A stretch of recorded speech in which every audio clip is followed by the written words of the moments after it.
Part 2 budget has been a hot topic in recent days in Augusta. Last night, the Appropriations and Financial Affairs Committee passed a cigarette tax increase into their proposed budget. The governor's initial proposal was a $1 increase. The committee passed a $1.50 increase, bringing the total tax on a pack of cigarettes to $3.50. This would be the first time in over 20 years the state has raised its tobacco tax.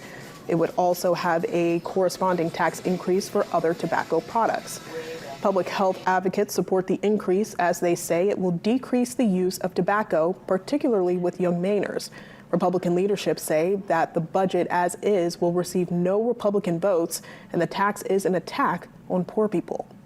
Maine people need to recognize who's doing what here.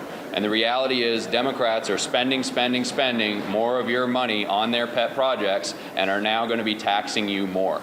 And that's going to be done totally on a partisan basis without a single Republican vote. We know 1 in 5 Maine high schoolers are currently using tobacco products. It's a huge problem in schools. We're hearing from teachers, parents, and school officials that tobacco use is absolutely rampant, and it's derailing kids' futures, their academics, their social lives.